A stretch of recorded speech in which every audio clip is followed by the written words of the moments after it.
Estamos ao vivo.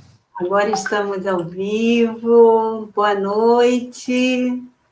Uma satisfação estarmos aqui. Professor Francisco já está aqui conosco, dizendo que será épico. Professora Sara Rosinda também. Estamos aqui hoje no segundo dia do aniversário, da celebração do aniversário de 2 anos da EDEPT, uma plataforma de educação digital em que eu tenho o prazer de ser diretora pedagógica e dizer para vocês que eu estou aprendendo muito com esse novo discurso, que não é novo, não é? Mas é de uma aprendizagem sem tamanho. Trabalhar com a juventude, né? Juntar a experiência do analógico com o digital. Tem sido bastante interessante, muita aprendizagem. Ontem nós tivemos o querido Laureano Guerreiro, que ele nos trouxe a abundância da prática dele com relação ao projeto de vida. Ele trouxe o projeto de vida baseado nas construções transdisciplinares para a BNCC. Né? Nós tivemos a oportunidade de falar, inclusive, que se o projeto de vida do professor ainda não foi elaborado, como ele vai falar, como ele vai perguntar o que o aluno quer ser. Né? Ele ainda nos colocou ainda que a escola é um lugar de encontros, é um lugar de nascimento.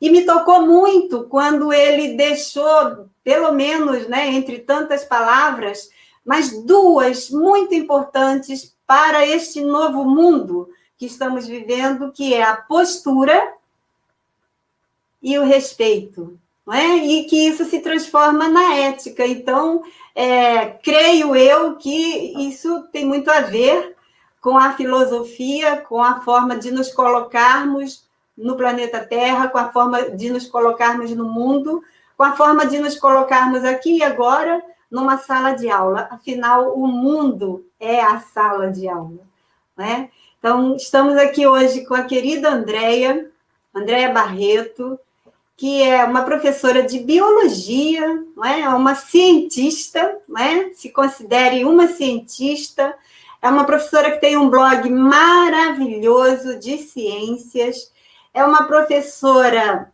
inovadora. Nós estávamos aqui antes falando sobre o que é, né? Qual é o perfil de um professor inovador, porque antes, pelos sistemas da vida que ela já passou, ela já foi considerada um perfil não inovador, e ela é tão inovadora que eu posso dizer que ela é uma das 5 pessoas, uma das 5 professoras da Microsoft aqui, as poderosas da Microsoft aqui no Rio de Janeiro. Então, eu trago aqui, né, eu ofereço agora com muito carinho, com muita honra, a palavra à professora Andréia, que vai trocar suas experiências conosco sobre a BNCC. Incrivelmente, em 2015, ela participou da construção, de um dos processos da construção da BNCC. E é muito interessante a história que ela vem nos contar, tem tudo a ver com o que nós precisamos fazer para implantar e implementar nas escolas pelo território nacional. Andréia, sinta-se em casa, a palavra é sua, querida. Obrigada, Graça, muito obrigada pelo convite, eu me senti honrada. Falar da BNCC, para mim, é estar em casa, é uma bandeira que eu levanto. Claro que eu tenho várias críticas quanto à BNCC, mas claro que ela veio numa forma muito que faz sentido se o professor olhar direito para ela. Eu vou falar um pouquinho, e vocês que estão nos assistindo, sintam-se à vontade de colocar perguntas. Eu acho que a gente não pode falar sozinho. Já foi o tempo, né, que vinha uma pessoa aqui, né, sentava e dizia, bom, segundo, eu não sei fazer isso, eu não sei. Eu acho que tem que ser uma troca, a gente tem que trocar e a gente tem que conversar para chegar a algum lugar. Então, sintam-se à vontade, eu acho que a gente tem que trocar. E eu vou compartilhar com vocês, porque sabe como é que é professor, né? A gente começa a falar e a gente perde o rumo, senão eu vou falar várias coisas e a gente não vai chegar a nenhum lugar. Eu vou compartilhar com vocês um PowerPoint da vida, para a gente poder fazer sentido o que eu vou falar e a história que eu vou contar, mas sintam-se à vontade de me interromper a qualquer momento, a gente vai conversando mesmo. Deixa eu compartilhar uma tela, a gente ensaiou isso, gente, se deu errado, agora a gente... Enquanto você compartilha, eu vou pedir para que as pessoas coloquem os seus nomes, no que já aparece, na verdade, mas coloquem a escola que elas atuam e a região do Brasil que elas estão. É bom a gente saber que está sendo acolhido pelo território nacional. De onde você fala, né? Isso. Então, qual é o lugar da sua fala? Então, a proposta aqui que a Graça me trouxe era falar da BNCC na prática. E aí a pergunta que ela me fez foi: qual é a tua relação com a BNCC? Eu vou contar qual é a minha relação. Mas antes eu quero me apresentar. Eu sou professora de ciências, como a Graça falou, sou bióloga, com especialização em botânica, coisa mais estranha que vocês possam imaginar, mas é isso. Eu estudei para ser pesquisadora, eu não era para ser professora, a profissão me agarrou, literalmente, e eu larguei o mestrado, aí apontando um mestrado bem científico, para dar aula para ensino básico. Eu sou professora de ciências da Rede Municipal do Rio de Janeiro, que me orgulha muito dizer isso, porque eu sempre digo que a Rede Municipal me deu régua e compasso, né? A Rede Municipal do Rio de Janeiro me fez professora, né? Hoje em dia eu trabalho, quem não conhece o Rio de Janeiro é enorme, né? A maior rede pública da América Latina de educação. E a gente está falando aí de 1.554 escolas, com 600 e tantos mil alunos, e aí o município se divide em 11 coordenadorias regionais de educação, que a gente chama de CRE. Eu trabalho na segunda coordenadoria, que é a que abrange, são 153 escolas que a gente dá conta, que é a parte que todo mundo conhece do Rio de Janeiro, é a zona sul do Rio, e ali o Maracanã, a Zona Norte. Aí vocês vão pensar, puxa, só escola creme de la creme, né? Escola boa, né? A gente pega a Rocinha, a gente pega Morro, a gente pega lugares de Salgueiro, a gente pega lugares bem carentes, tá? Além disso, eu faço parte de uma rede que se chama Conectando Saberes, que é apoiada pela Fundação Lehman, que tem como mote, que só tem professores de escola pública, que tem como mote uma escola pública, né, de qualidade com equidade. A gente batalha e conversa muito sobre isso. E, além disso, eu sou certificada pela Microsoft para dar formação de professores, não só para os produtos da Microsoft, mas quanto a metodologias, porque a gente não... O produto só não funciona, tem que ter a metodologia por trás. E aí eu fui, esse ano, escolhida como... São 6, depois veio o sexto, Graça. São 6 professores do Brasil que são fellow. Do Brasil. Eu sou a única do Rio de Janeiro. Eu sou a única... Obrigada. Parabéns para nós, Rio de Janeiro, algo bom acontecendo. Eu sou a única do Rio de Janeiro, do estado do Rio, do município, que é fellow, né?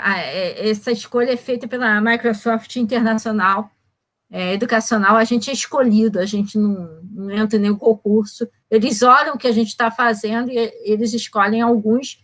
E esse ano eu fui escolhida junto com outro professor do Nordeste, nós dois somos os fellows desse ano.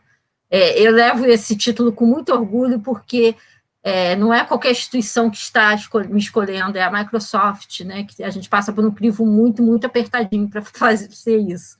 Bom, e aí a minha história com a BNCC. Contar um pouquinho da minha história, e é meio que engraçada a minha história, porque eu faço umas coisas até hoje que eu não devia estar fazendo. Bom, em 2015 apareceu esse e-mail para mim.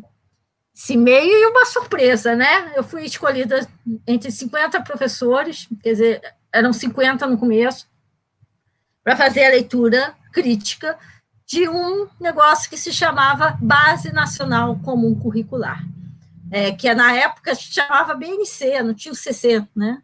E era um documento que a gente tinha que ler. Aí eu olhei aquilo e disse, gente, como que eu fui achada? Quem é que me indicou? O que aconteceu? E disse, Harold Andréia, né? Não sou eu, não. Esquece. E, gente, eu esqueci esse e-mail aí que está na frente de vocês, eu deixei quietinho lá. Aí voltou esse e-mail pedindo para eu responder sim ou não, se eu topava ler ou não. Aí eu li sobre a base e disse, eu topo, vamos nós. Coragem, respira fundo e vamos ler esse negócio, vamos ver o que dá nesse negócio. Cheia de pé atrás, tá, gente? Eu estava desconfiada com aquele negócio. Fui lá ler. E aí, quando eu li a base, eu vi que era, em 2015 que eu estou falando, tá, gente? Eu vi que era pura e simplesmente uma cópia de livro didático. Eu sabia dizer até o nome do livro. Sabe aqueles livros didáticos que tem o professor, o planejamento do professor, o livro didático? Era uma cópia de um dos livros didáticos, de biologia, tá? Eu estava lendo a parte de biologia. Quando me mandaram ler ciências, era a cópia de outro livro que é super usado até hoje. Aí eu falei, gente, se é para fazer isso, eu não faço, tô fora. Se é para fazer a cópia do mesmo, né? Se é para continuar fazendo, eu não vou fazer. Aí escrevi dizendo que aquilo não concordava, e aí eles disseram, é isso que a gente quer crítica. E aí lemos aquilo tudo, eram muitas páginas. Fizemos um apanhado, nós todos, aí já eram 100 professores, né, no final, espalhados pelo Brasil todo, tinha professor de técnico, tinha professor de educação infantil, tudo que era professor que você possa imaginar, e a gente tinha que ler aquilo, fazer, era um formulário enorme, que a gente tinha que preencher, dizer o que estava, o que não dava, o que cabia, o que não cabia. E a biologia, na minha cabeça, era a parte que me cabia, eu dizia, gente, isso aqui tem quilômetros de distância com milímetros de profundidade, não dá para fazer o que eles estão querendo. Ainda mais que, não sei se vocês sabem, a BNCC é para ser feita em 80% dos 200 dias letivos. Se não dava nos 200 dias, em 80, então jogava fora aquilo tudo. E eu escrevendo. Aí a gente foi chamado para São Paulo, essa é uma foto da época, tá? Fomos para São Paulo, para um hotel em São Paulo, e ficamos lá literalmente imersos na BNCC. O que vocês estão vendo é a sala do hotel onde teve a reunião. Aí estão sentados os 100 professores espalhados nesses cantinhos aí. E o que vocês estão vendo na parede era, então, a BNCC colada na parede para a gente ler e mexer.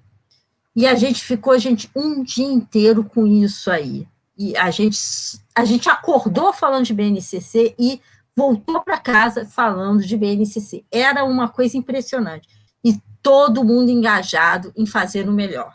Foi uma leitura muito crítica, a gente fez muita crítica e a gente lia a BNCC. Aqui está a prova do crime, aqui estou eu, né, nessa foto aí. Não é? Oi? Imagina, ali, Gina. A Gina está aí, e o Eric, o professor Eric, também está aí. A gente se encontrou nesse tinha um grupo, foi muito engraçado, que tinha um grupo de WhatsApp, né? Que quando eu vi, o Eric botou, é você, Andréia? Eu disse, sou eu. É o Eric de História. E a gente descobriu que tinha outras pessoas conhecidas nesse grupo. Então, a gente leu a BNCC e a gente teve que fazer um exercício de desapega, gente. A gente tinha que colar, vocês estão vendo esses post-its colados aí? A gente tinha que colar o que tinha que sair, o que tinha que ser modificado, o que tinha que ser trocado.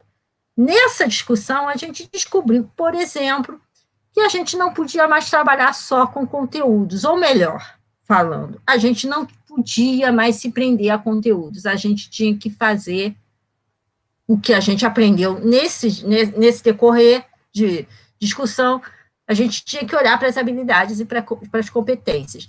A ideia de habilidade e competência nasce nesse grupo, nesses dias, nesse dia de bate-papo e nesses dias de online. A gente conversou E aí o pior exercício que a gente fez foi esse. A gente olhou para o currículo de biologia e disse o que é que sai. Faça tudo com o professor especialista, mas não diga para ele que tem que tirar alguma coisa. A gente teve que desapegar. Então, a gente tirou algumas coisas e colocou outras coisas em outros lugares. E assim a gente foi arrumando a BNCC. Então, como é que a BNCC foi organizada? Né? Primeira coisa, ela não é de agora, tá? Tem gente que diz assim, é uma novidade, caiu de paraquedas, é uma coisa assim. Não é, ela está lá desde a Constituição, em 1988, e ela vem se fazendo, se montando até 2019, que foi promulgada a BNCC. A gente está nessa linha do tempo, a gente está aqui em 2015, né? A portaria 592 institui uma comissão de especialistas para a elaboração da proposta. Foi isso que a gente fez. A gente foi pego, eram professores de sala de aula que leram a BNCC e disseram, desse jeito que vocês estão pensando, sinto muito, a gente não vai conseguir fazer. E a gente reformulou a BNCC. Então, só para dar uma ideia de que ela não caiu do céu, tá? Ela não é uma coisa que foi pensada por um ente superior. Ela foi construída por professores, tá? Você queria falar alguma coisa, Gabriela? Professores são entes superiores.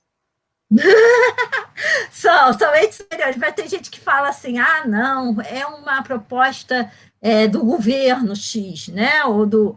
Não, é uma proposta de Estado, é uma das poucas políticas públicas de Estado, não de governo, né? E eu defendo muito isso, que educação é uma política pública de Estado. Pode mudar o governo, pode mudar o partido, a ideologia, mas a educação tem que permanecer, porque não se faz educação em 4 anos, nem em 8 anos. Se faz educação por um período muito longo. Por isso que eu gosto dessa ideia da base, porque é uma ideia de professor, tá? A gente pensou nisso juntos. Bom, como é que é organizada a base curricular? Ela tem 10 competências gerais, eu vou chover meio no molhado, mas eu preciso mostrar para vocês isso, que essa organização foi pensada lá naquele grupo de 2015, a gente não pensou nas 10 competências, a gente toda vez vinha essa pergunta na cabeça da gente, como a gente quer que o menino do ensino médio saia lá no final? Então, era feita essa pergunta a todo momento para a gente, da educação infantil até, inclusive, o ensino médio. Como a gente quer? As 10 competências mostram isso, o que a gente quer formar lá no finalzinho, né? O que cidadão, porque a gente fala assim, eu quero formar um cidadão, mas que cidadão que eu quero formar? Que tipo de cidadão? O que eu quero formar lá no final? Porque eu não quero formar, por mais que eu queira fazer isso, eu não quero formar biólogos lá no final. Eu quero formar um cidadão que entenda bastante de biologia, para não cair nas falácias, por exemplo, que vacina faz mal. É isso que eu quero. Se ele quiser se tornar biólogo, oba!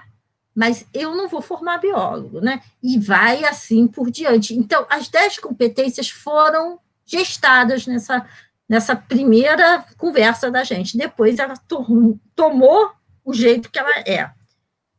E ela é feita desse jeito, né? Tem as grandes áreas de conhecimento, né? Tem as competências específicas de cada uma, tem os componentes curriculares, que antigamente a gente chamava de disciplina, mas são os componentes, e tem as competências específicas de cada componente. No ensino médio, vão ter as trilhas de aprendizagem. Por que a gente chama de componentes curriculares e não disciplinas? Porque componente se conecta. Então, não existe uma aula de biologia sem uma aula de história junto. Não existe falar de história sem literatura junto. A gente tem que conectar. Então, um dos exercícios que a gente fez naquele dia foi olhar os outros componentes curriculares e dizer o que a minha disciplina conversa com aquele componente. E a gente fez essa conexão naquele dia. Então, a gente olhava, andava e colava. Aqui em história, biologia conversa com tal coisa. Aqui em matemática, biologia conversa com qual coisa. e as outras áreas curriculares fizeram isso. Tanto é que, só um parênteses aqui, eu sei que não é para a educação infantil, mas quando eu olhei educação infantil, eu percebi que não tinha nenhuma competência de ciências. Falei, vem cá, cadê ciências aí? Aí eu comecei a mexer ali. E muitas das coisas que aparecem lá na educação infantil de ciências foi mão da gente de ciências. A gente puxou ciências para a educação infantil. Então, é componente por causa disso, porque a componente conversa um com o outro. Disciplina, não. É disciplina. Você dá aquilo só e, né, seja o que Deus quiser. Só para vocês entenderem por que se chama componente. Você trazendo colocando luz nessa questão é lindo, porque quando a gente fala em disciplina, a gente está falando em fragmentação, não é? Isso. E a BNCC, ela traz um todo, não é? Ela traz um contexto onde tudo está interligado, é uma rede, e eu preciso entender de uma coisa anteriormente para poder entender a outra. Então, eu posso até usar uma metáfora que é como se fosse uma colcha de retalhos, onde a gente vai costurando aquele retalho que combina mais com aquele outro, que combina mais com aquele outro, e isso tudo dialogando. Você usou aí uma palavra que eu gosto muito, que é para mim, em particular, a ação principal, a leitura. Vocês precisaram ler, né? Precisaram ler para criticar, precisaram ler para conhecer, ler para entender o que era que existia de conteúdo já no seu ano, né? Conteúdo posto na sua experiência, para poder fazer a comparatividade e pensar que aluno é esse que a gente deseja para o ensino médio, ou o que o aluno ou o que as juventudes do ensino médio desejam. Porque a gente já não fala mais na juventude como única, mas nós falamos como juventudes, não é? Então, eu gostaria, André, que você abordasse muito a importância da leitura do documento para entender o contexto do documento e alinhar ao contexto de cada unidade escolar, de cada lugar, de cada território, de cada arranjo local. Isso. Então, deixa eu parar um pouquinho a apresentação. Eu vou adiante daqui a pouco. Eu sou dessas. Me acostuma comigo. Vamos nós. Essa leitura primeira foi uma leitura solitária, tá? A gente leu em casa, sozinhos, solitário mesmo. A gente pegou o documento. Gente, o meu documento era um negócio assim, de grosso. Tá? Era bem grossinho. E a gente leu, muito solitariamente. E sem saber o que o outro, o que teu par pensava. A gente nem conhecia. A gente não sabia quem é que estava junto com a gente. Não sabíamos. Depois, quando a gente se juntou em São Paulo, a gente descobriu com quem a gente estava conversando. Então, por exemplo, no meu grupo de biologia, foi o primeiro grupo que a gente fez, tinha professores que davam aula em escola top de linha para classe A e B. E tinha professores como eu que dava aula de biologia para o ensino médio de crianças com menos poder aquisitivo.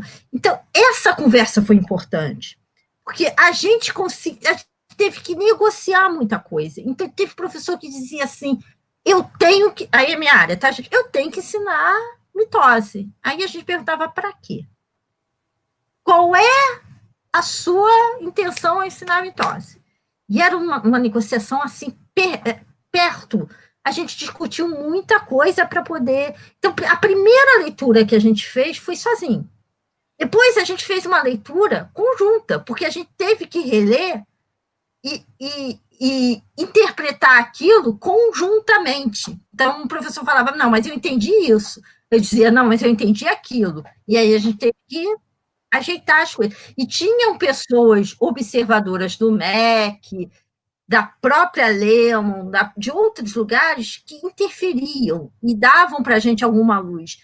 Interferiam no bom sentido, tá, gente? Nunca ali, pelo menos ali, nunca disseram para a gente não faça. eles interferiam para a gente poder chegar a algum lugar. E a gente conseguiu, tá? Foi muito rico. Eu aprendi muito ali, conversando com os meus pares. Então, a primeira leitura que a gente fez foi uma leitura crítica e sozinha. E a segunda leitura foi uma leitura conjunta e crítica também, mas crítica para pôr alguma coisa no lugar, que também não adianta a gente criticar e dizer eu não gostei. Isso aí. Você não gostou, tudo bem, mas por que você não gostou? O que você colocaria no lugar? O que você trocaria? Onde você trocaria? Esse exercício é o mais complicado, porque é um exercício que a gente tem que fazer. Tá, eu não gostei. Mas antes de falar eu não gostei, pensa o que você não gostou, para você poder conversar com o outro. E aí você troca o diálogo com o outro. Aí, ali eu aprendi muita coisa. Com dinâmicas, a gente ia e vinha. Às vezes eles mandavam a gente trocar de grupo, rápido, troca de grupo. Aí, quando a gente via, a gente estava junto com o professor de matemática, com outra de educação infantil, com um de educação física. Aí a gente dizia, caramba! E aí a gente tinha outra visão, volta para o teu grupo. A gente já voltava outro para o grupo. Então, essas idas e vindas fizeram com que a gente visse aquilo com outro olhar realmente. Muito interessante. Vocês usaram a abordagem a metodologia Word Café? Isso, usamos. Usamos. Essa forma como você está trazendo, né, que você vivenciou a construção, a cocriação da Base Nacional Comum Curricular, seria um indicador de como a escola pode fazer a leitura coletivamente, não é? Você está aí oferecendo passos, não é, de como fazer essa leitura crítica, que começa pelo eu, depois pelo, não é? E ela vai se ampliando, ela vai se multiplicando para que a leitura ela seja incorporada e a compreensão. Porque, no primeiro momento, eu, em particular, tive algumas experiências com professores que diziam assim, mas eu tenho que ler 600 páginas? Isso. Quando fala assim, tenho que ler 600 páginas, eu já digo assim, meu Deus, eu não tenho nem argumentos para responder, porque eu não sei muito trabalhar com o tenho que. Tem o quê? Já existe aí uma parede, não é? A pessoa já está dizendo, eu não vou. É assim, gente. Eu acho que tem que separar o que é a base curricular do teu currículo. A base curricular como ela está dizendo, é a base. É o que todo aluno teria que ter do norte do país ao sul. Então, todo aluno vai ter que ter a base. Aí vão dizer assim, os especialistas dizem, poxa, mas eu queria explicar tal coisa assim, porque eu acho importante, porque, afinal de contas, eu moro no Pantanal e o Cerrado é importante. Nada tira a tua autonomia de fazer isso. Aí é o currículo que vai se formar. E como é que se forma o currículo? O currículo não pode ser uma chave que você fecha e diz assim, olha só, uma camisa de força. Você vai dizer assim, eu tenho que ensinar isso. Aí, gente, ferrou a vida da gente, porque aí chega uma pandemia e eu fico assim pensando, como é que eu vou ensinar mitose para um menino de longe? O mundo mudou, então o teu currículo vai ter que ser revisitado. Então, o currículo é um modo de fazer, é como chegar na base. E a base é o que você quer chegar. Então, existe essa diferença. Tem gente que mistura, né? Até porque alguém não falou, não teve não parou para pensar no que fez, nisso aqui. O currículo é o que você vai fazer. Então, o currículo é da tua rede, é da tua escola, e a base é nacional, né? A base é para todo mundo. Os 10 melhores países... A base é a referência, não é? É a referência. É o que te norteia, ela não é currículo. Isso. Ela não é currículo. E os 10 melhores países do mundo, 9 têm uma base curricular, tá? Isso quer dizer, os 10 melhores do PISA, tá? Tem uma base. isso nos dá alguma pista de que alguma coisa ali funciona. O único que não tem é o Canadá, porque o Canadá é organizado de uma maneira diferente, mas o resto tudo tem uma base. Ah, a base tem os seus defeitos? Gente, tem. Se eu começar a falar os defeitos, tem. Mas é o que a gente tem, né? Então, a gente precisa só separar base de currículo. Claro que você vai ter que olhar para a base, mas faça uma leitura em pares, olhe para o outro, se junte com uma pessoa que você... Por exemplo, não adianta você ler a base só com seus colegas da mesma disciplina. Não adianta. Você tem que ler a base com alguém que não é da sua disciplina. Até para ele perguntar aquelas perguntas que você não se faz. Por que você tem que ensinar esse negócio? Aí você para pensar, você fica pensando, por que eu tenho que ensinar esse negócio? Né? E aí começou, naquele dia, minha formação é botânica. Para mim, todo aluno tinha que ser botânico no final do ensino médio. Na minha cabeça, claro, porque botânica é lindo. Aí começava a perguntar, por que tem que ensinar tal coisa assim, assim, assado? Eu dizia, por quê? Aí eu engasgava. Aí eu dizia, gente, por que tem que ensinar isso? Aí a pessoa, não dá para você fazer assim, assim, assado? Aí eu falava, mas geralmente é o cara que não é da sua disciplina que faz essas perguntas. Porque o igual vai ter argumentos, vai te ajudar, vai dizer, claro que você tem que ensinar o ciclo das briófitas, ciclo de vida das briófitas. Aquilo é lindo. É lindo por quê, gente? Quem é que aprendeu aqui? Vocês aprenderam, tá? Todo mundo aprendeu o ciclo de vida das briófitas. Eu juro para você que eu não lembro. Não é para lembrar, ainda bem que você não lembra. Ainda bem, porque... Para quê? Tá? Mas o ciclo de... Gente, só para traduzir, ciclo de vida das briófitas é ciclo de vida daquele musgozinho, tá? Todos nós aprendemos. Aquilo é importante para aprender evolução. Mas como é que a gente pode ensinar a evolução de outras maneiras? Evolução dos seres vivos. Então, a evolução dos seres vivos está na nossa cara. É o vírus do coronavírus. Está aqui. Não esquece as briófitas, depois o cara aprende, mas faz a evolução de outro jeito. Então, leiam aos pares, tentem fazer esse exercício de desapego. É muito difícil, gente. Eu estou falando, é muito complicado, mas é possível. É possível. Então, deixa eu continuar aqui, porque algumas das coisas que a gente falou tá aqui, tá pensado aqui. Deixa eu só continuar, porque a gente precisa... Eu vou falar um pouquinho das 10 competências, porque eu acho que se a gente começar a entender as 10 competências, a gente entende como a base foi construída, tá? As 10 competências, gente, elas passeiam por grandes níveis de aprendizado. Então, a primeira competência é a competência que a gente está mais familiarizado, né? Que é conhecimento. Conhecimento, mas não é qualquer conhecimento, é o conhecimento que tenha relação com o aluno, né? Por que eu estou ensinando isso? É a pergunta que sempre permeava a gente. Por que eu estou ensinando? Por que eu estou ensinando? É a primeira competência. Pensamento crítico, científico, aí é bem ciência, né? E a gente está vivendo isso nessa pandemia, né? Quantas pessoas vieram me falar assim, olha só, é verdade, gente, suco de inhame com limão corta o coronavírus. Eu pensava, ao meio, 3/4, corta como? Porque a pessoa não tem senso, não tem pensamento científico. Talvez ela tenha aprendido o ciclo de vida das briófitas, mas ela não pensa cientificamente, né? Então, precisa disso. Repertório cultural, né?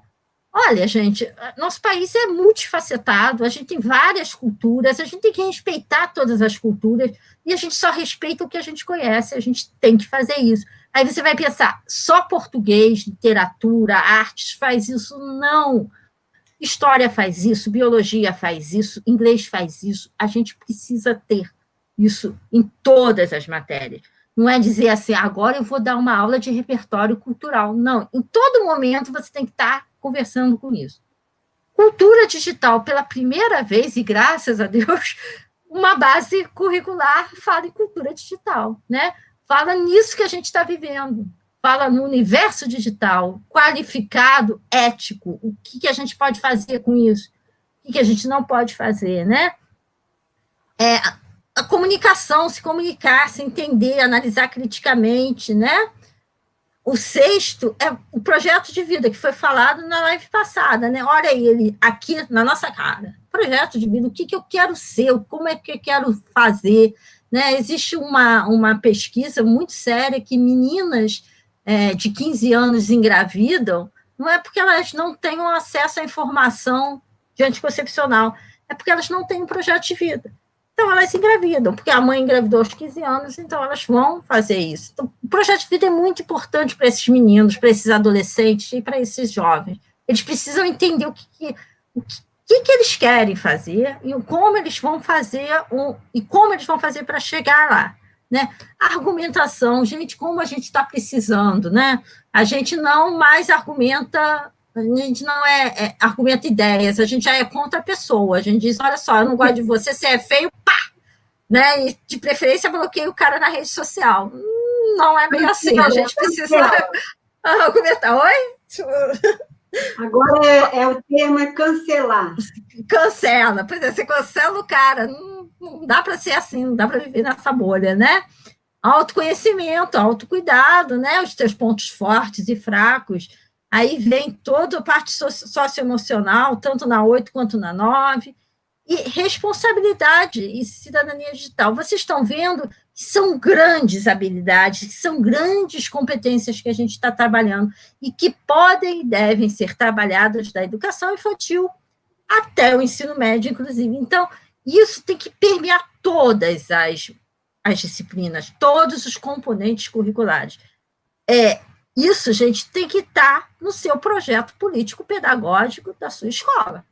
Né? Se o seu projeto político-pedagógico ainda não está conversando com isso, trate de conversar.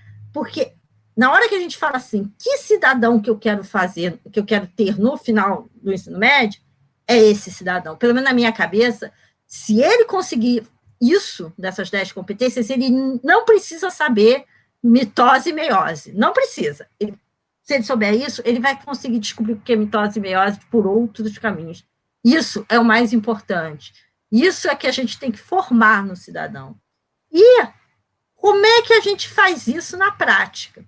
Né? Existe essa pirâmide que deve ser conhecida de vocês, né? Que a gente sabe que o menino, a criança, que o adolescente, que o jovem, aprende mais fazendo do que ouvindo. Né? Então, a gente tem que fazê-los construir, fazê-los interagir, fazer com que essa troca exista. Então, toda a base curricular, ela não está pensada em metodologia ativa. A metodologia ativa nos norteou ao fazer a base. Então, toda vez que a gente olhava para uma habilidade, a gente pensava, como é que a gente pode fazer isso? De que jeito? Pensando nas várias possibilidades. Se você não tem um laboratório na escola, ou você tem um laboratório super poderoso, você não tem muitos livros, ou você tem uma biblioteca super rica. Como eu posso fazer isso? Todas as habilidades foram pensadas nisso. A gente tem que fazer um exercício de saber fazer. Mas essa pirâmide, né, era levada para a gente a todo momento que a gente foi pensando na base. Como é que a gente faz? Como é que a gente faz? Eram 2 perguntas que a gente não faz mais essa pergunta, não, que eu vou bater em alguém. Isso é importante? Se isso é importante, como você vai fazer? Então, as 2 perguntas, a gente andava com elas. Graça, você queria falar alguma coisa? Eu estou aqui pensando, né, nas provocações que foram feitas, não é, para a realização desse documento, para a construção desse documento, e de que precisa ter muita coragem para fazer essas provocações, porque vai tirar o outro da zona de conforto, vai quebrar paradigmas, vai trazer à luz um novo pensamento. Então, quem lidera esse tipo de trabalho precisa ter muita coragem, além do conteúdo já formado de si, além da própria leitura da base, de como se pode construir. Precisa ser uma pessoa que tenha coragem para fazer as provocações, porque, né, essa série de perguntas que são feitas aí me lembra muito maêutica, não é? Isso. Luz, o conhecimento novo. Não é? Me lembra muito o novo design. Como é que eu trago um novo design? Isso. Preciso preciso me ressignificar de uma maneira tal, mas eu preciso estar apoiado em alguém que vai te orientar, te nortear também. Ele pergunta, mas ele também sabe responder. Ele sabe responder. Ele sabe te acolher, não é? Isso. E muito, muito interessante, porque as perguntas estavam sendo geradas aqui na minha cabeça e você estava inclinada aqui comigo. Isso, a gente, todo momento a gente era provocado e era de um jeito, gente, que a gente não percebia o quanto a gente estava mudando o mindset da gente. Todo momento a gente parava para pensar, às vezes a gente tinha que sentar, respirar e dizer assim, vamos parar e vamos refazer. Quantas vezes a gente refez aqueles quadros? Não sei quantas vezes, tá? O pessoal de física que estava do meu lado, que tinha biologia, química e física, todo mundo juntinho, o pessoal de física, só para vocês terem uma ideia, no final, acabaram com 1 ano de escolaridade, eles sumiram com 1 ano de escolaridade, pegaram aqueles 2 anos e separaram nos 3 anos de escolaridade do ensino médio, para vocês verem como a gente foi tirado a todo momento do lugar de conforto que a gente via. E a gente ia fazer. E era um grupo, eu tenho muito orgulho de fazer parte desse grupo, porque era um grupo muito, muito antenado. A gente realmente comprou a briga ali e fomos nós. E muita gente estava com o pé atrás, que nem eu. O que eu vou fazer ali, né? E a gente foi fazendo.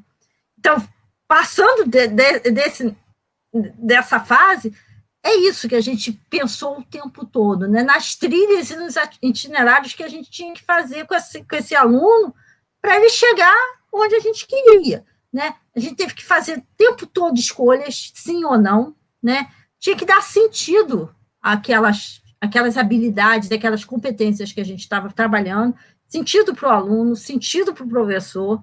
A gente tinha que saber para onde a gente estava indo, que bagagem a gente ia carregar, né? A gente não podia sobrecarregar de bagagem, também a gente não podia empobrecer aquilo. Então, a gente teve que ter esse equilíbrio, né? Não pegar aquilo e tornar aquilo de novo uma enorme trilha que ninguém ia conseguir manter, também não deixar aquilo tão pobrezinho que alguém ia olhar para aquilo e dizer assim, o que vocês fizeram? Vocês empobreceram o negócio?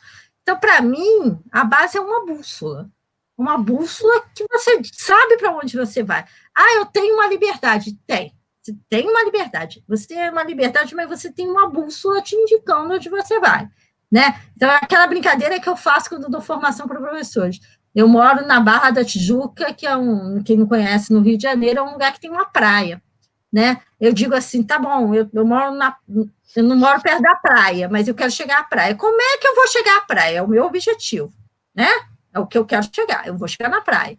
Eu posso chegar de várias maneiras. Eu posso andar, eu posso pegar uma barca, eu posso pegar um helicóptero, eu posso pegar uma bicicleta. A maneira que eu for chegar é a maneira que você vai escolher. É o currículo. Mas eu tenho que chegar na praia. Então, eu tenho que levar os meus alunos todos a um grau de equidade, de qualidade de educação que seja único.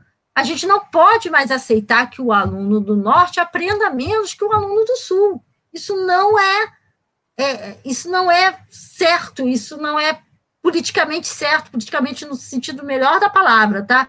A gente tem que dar oportunidades iguais. O aluno não pode ter a sorte de nascer no CEP, né, no CPE, no CEP, e ter a sorte de ter uma boa educação. A gente não pode acreditar mais nisso. Se o aluno nasce perto de uma escola boa, ou se o aluno nasce bem, né, economicamente bem, ele tem uma boa educação. Se ele não tem essa sorte, ele vai, a Deus dará. Isso não é justo com nossos meninos.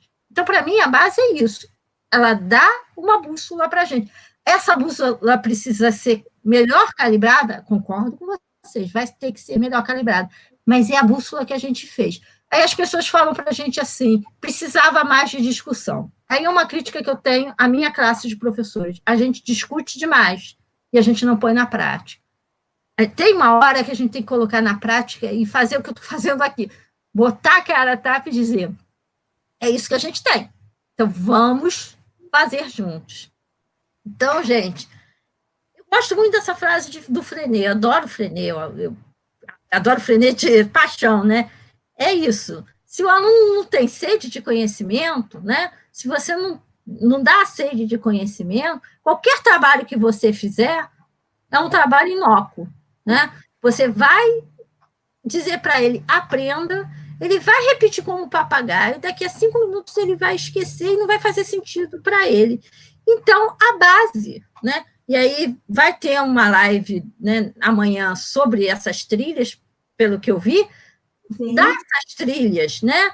Então, por exemplo, puxa, por que o menino, quando começa o ensino médio, ele tem que saber tudo de biologia, quando ele não sabe o basicão de biologia, né? Por que ele não pode escolher uma das trilhas para fazer com que aquilo faça sentido para ele? É claro que tem coisas que a gente tem que aprender em biologia, sim. A gente tem que aprender coisas muito básicas de biologia para viver. Mas também tem coisas que aí vai depender da habilidade e do sentido que aquele aluno vai ter na vida dele. Então, por exemplo, eu, Andréia Barreto, se fosse fazer ensino médio hoje em dia, eu não ia cair para a área de matemática e tecnologia. Eu não sou boa dessa parte, né? Eu sofri muito com essa parte, porque eu tive que aprender Bhaskara, né? Eu aprendi esse negócio, mas eu não sei para que serve até hoje, tá? Por que a gente tem que fazer isso com o menino? Por que a gente não pode dar para ele uma matemática que faça sentido a ele? Eu não estou tirando o conteúdo, veja bem, eu estou dando sentido ao conteúdo. Então, tem que dar sede para o aluno para você poder abrir janelas. O que você quer para o aluno? Abrir janelas ou fechar as coisas, né? Qual horizonte você quer dar? Uma janela gradeada ou um mundo na frente dele para ele poder escolher? O que você quer para o teu aluno, né? O que você deseja para esse menino? Eu acho que eu desejo um balão ali, que é o horizonte. Eu sempre falava para os meus alunos assim, olha só, você pode fazer o que você quiser na sua vida. O único que pode te atrapalhar é você. Faça. E hoje em dia, graças a Deus, eu tenho alunos da escola pública, médicos, psiquiatras, professores que fizeram aquilo que eles quiseram, porque eles acreditaram neles. Então, não fechem, abram. E é isso, gente. Você vai ter que preparar para o futuro, né? O mundo que a gente está na frente da gente é um mundo diferente do que a gente tinha. Então, eu gosto desse meme, né? Que até roubei do professor Francisco, que deve estar por aí, eu roubei dele. Que é isso, né? Teu colega tem um simulador de voo, você vai aprender a moda antiga, né? Então, é aquela história que às vezes a gente ouve de alguns professores, infelizmente, eu sempre aprendi assim, por que o meu aluno não vai aprender? Gente, vamos mudar, né? O mundo desse aluno provavelmente vão ter coisas, profissões que vão desaparecer. E vão ter profissões novas que vai precisar deles, habilidades que a escola definitivamente não está formando. Então, hoje em dia, quantas vezes a gente tem que pagar alguma coisa, a gente não vai no caixa eletrônico e paga, né? Mas criatividade, crítica, empatia, isso aí, nenhuma máquina até hoje faz. Então, a gente precisa ensinar isso ao nosso aluno, precisa trabalhar, formar um aluno assim. E, por último, eu quero deixar isso do Freinet de novo, né? Que é assim que sempre nos enganamos, quando pretendemos mudar a ordem das coisas e obrigar a beber quem não tem sede. Então, deem sede para o seu aluno, e aí depois você oferece o copo d'água, o suco, eles vão beber, eles vão querer, eles vão pedir mais, e eles vão ver sentido naquilo que vocês estão fazendo. Eu acho que é isso que a base vai dar para vocês. O que dá sentido para a sua turma? O que você pode fazer? Qual a habilidade que realmente dá sentido à sua turma? E, gente, eu quero agradecer, né? Eu vou deixar aqui meus contatos para vocês. Eu vou deixar essa apresentação com a Graça. Graça, se você quiser disponibilizar, a apresentação é de vocês. Eu deixo meus contatos, eu estou aberta a qualquer pergunta que vocês queiram fazer. Isso. Eu acho que a gente precisa trocar. Sempre trocar, sempre aprender. A gente está aqui com o Marco Antônio, eu não sei de onde ele é, professor Marco Antônio. Ele está parabenizando a IDAPT, dizendo que os convidados, os palestrantes, são de excelência. né? Tem outra professora, a professora Deise, falando que excelente esclarecimento quanto à diferença entre disciplina e componentes curriculares. É aquilo que nós falamos, não é? É a necessidade da leitura para a compreensão dos conceitos. Se eu não compreendo os conceitos, eu não consigo fazer os alinhamentos. Né? E a Mariana Tombolato, que é de São Paulo, ela escreve assim: BNCC ainda é uma charada, muitos esclarecimentos na noite de hoje. E Marco Antônio de Brasília. De Brasília. Então, gente, perguntas, aproveitem esse momento, porque a professora Andréia, ela tem muito conhecimento e vocês puderam perceber, né, o quanto ela tem a oferecer. Ela é o próprio banquete. Ela vive iluminando pessoas, trazendo pessoas para as lives que ela promove junto com o professor Francisco, do Conectando Saberes, que eu digo que com muita satisfação eu também faço parte, a convite deles, eu faço parte do grupo Conectando Saberes, e venho conectando-me cada vez mais, fazendo conexões. Nós temos aqui também a Ana Márcia Paiva, que vai fazer a palestra amanhã, que vai falar sobre os itinerários. Eu já te convido, André, se você puder comparecer é ótimo, né? Se você estar liveando junto conosco. Eu não estou vendo nenhuma pergunta aqui, mas eu vou bem te perguntar. Deixa eu ver aqui. Não, a Ana Márcia está falando mas não pode ter medo de errar. Tem uma hora que é preciso fazer, com responsabilidade, é claro. Gostei do enfoque da professora Andréia, da sede de aprender. Sim, e nós estamos aqui com sede de perguntas. É algo bastante interessante. Nós, nos bancos escolares que participamos, nós não aprendemos a perguntar, nós éramos assim, nós saímos de uma educação bancária.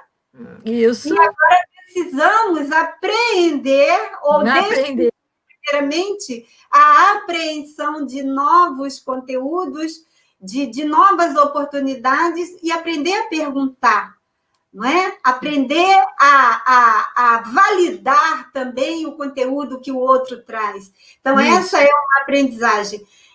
Eu já fiz várias leituras da Base Nacional Comum, e eu gosto de chamar Base Nacional Comum Curricular, porque muitos não sabem o significado do BNCC. Né? O que é BNCC? Né? Então, eu gosto muito de falar por extenso, porque é extremamente necessário.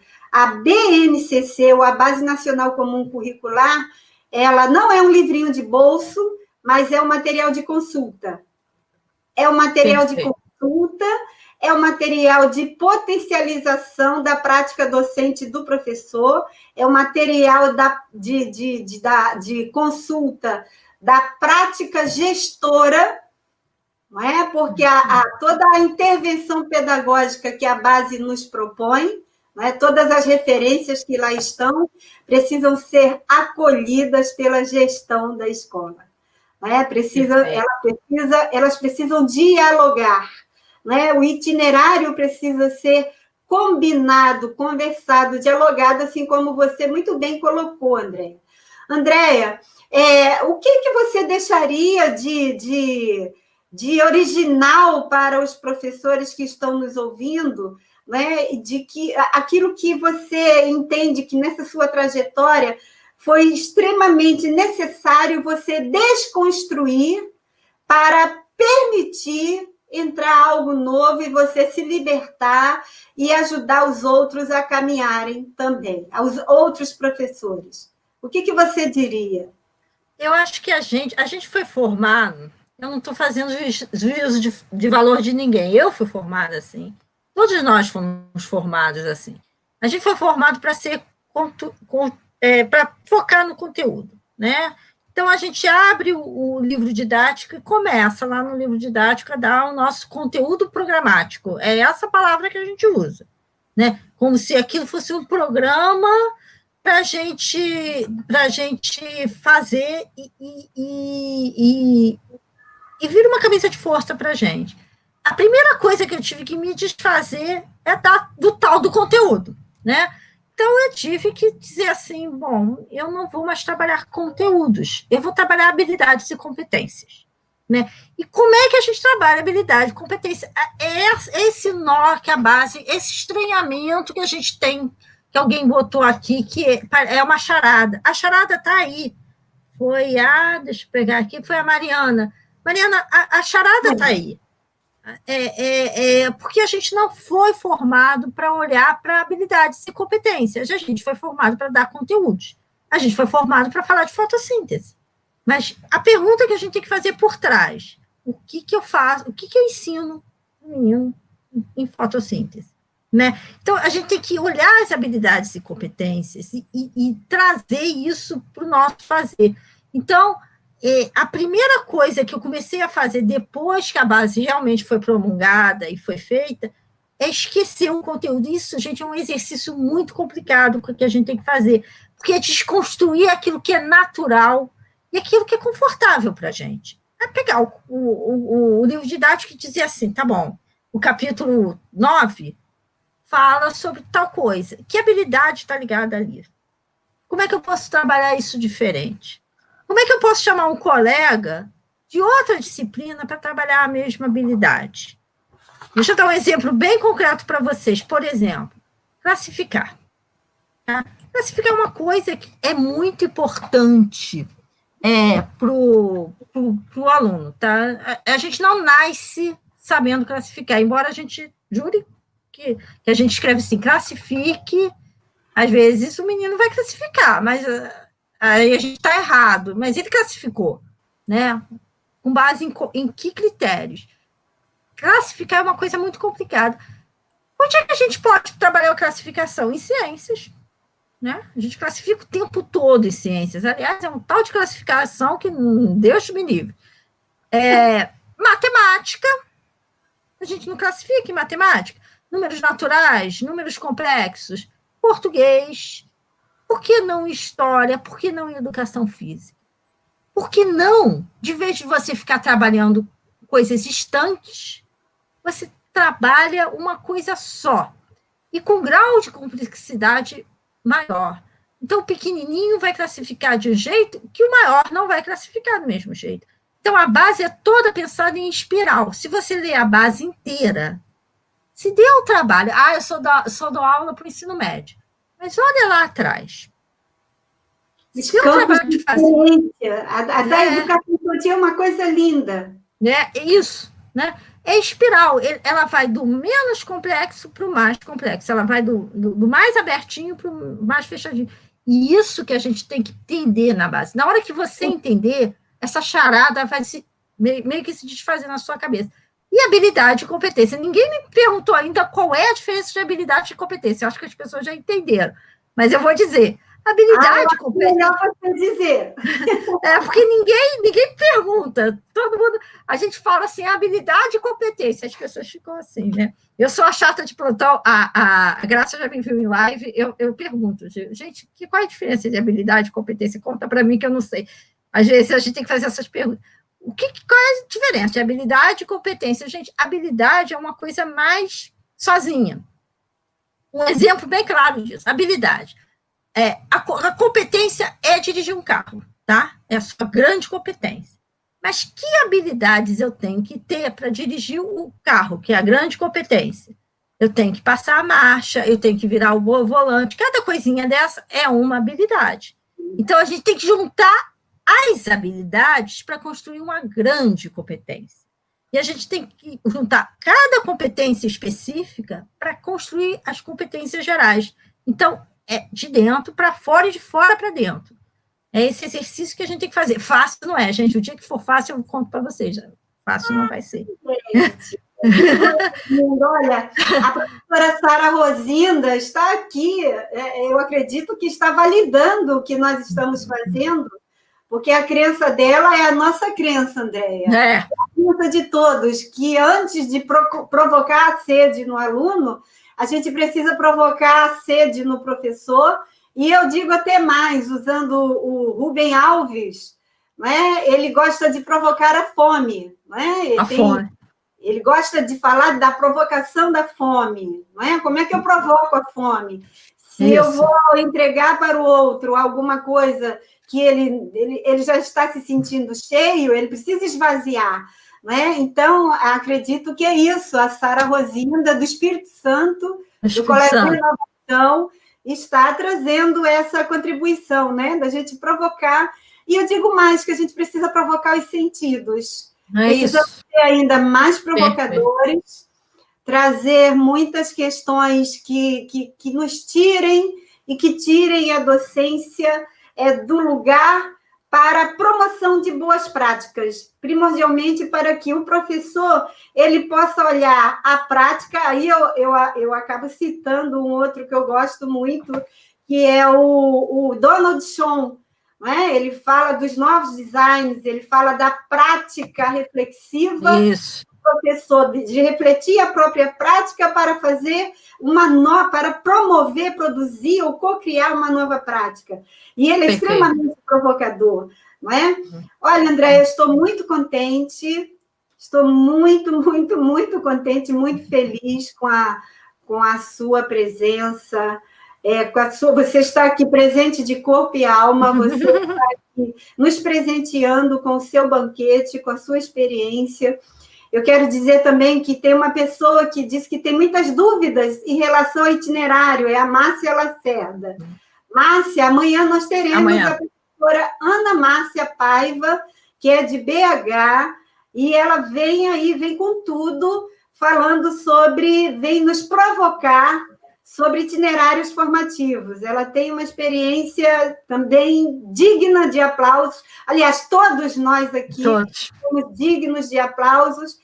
E eu peço a vocês agora aplausos para a professora Andréia, porque ela ilumina muito os professores, e hoje eu tive a honra de trazer a professora Andréia para ficar no foco. Ela hoje foi o nosso ponto de luz, ela foi o nosso farol.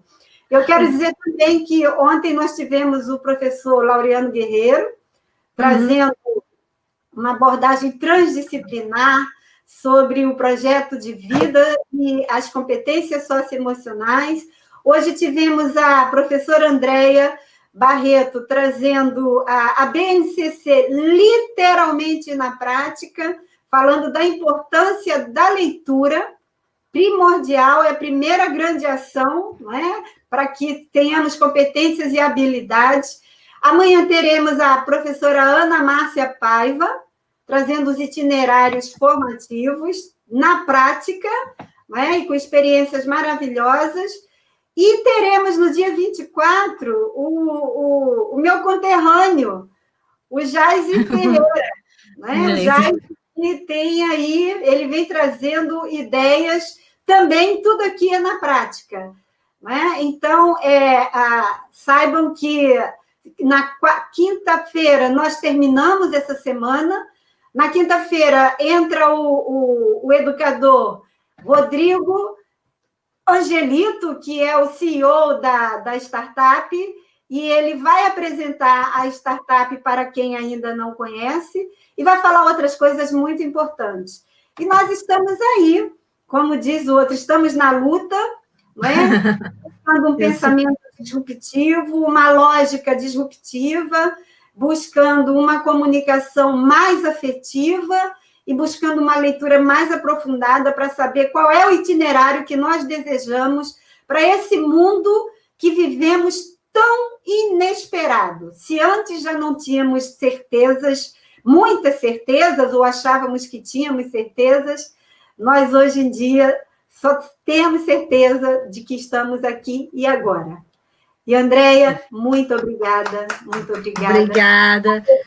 Aqui, com a música... Obrigada. Diga. Obrigada, Graça. Você vai falar a música que eu vou falar? A gente estava ouvindo música antes, gente. Aí a Graça botou uma música que eu gosto muito, né? Que a gente estava até brincando com a música, que é do Beto Guedes, né? Ali já sabemos de cor, só não resta aprender, né? Essa mesmo. Sol de primavera. A BNCC, ela traz um novo rumo. Ela diz assim, liberte-se. E a gente precisa saber o que a gente vai fazer com a nossa liberdade para construir o currículo da escola. Muito obrigada aos presentes, obrigada à IDAPT pela oportunidade. Andréia, gratidão pela credibilidade. Obrigada mesmo. Que você disponibilizou. E ouçamos a música.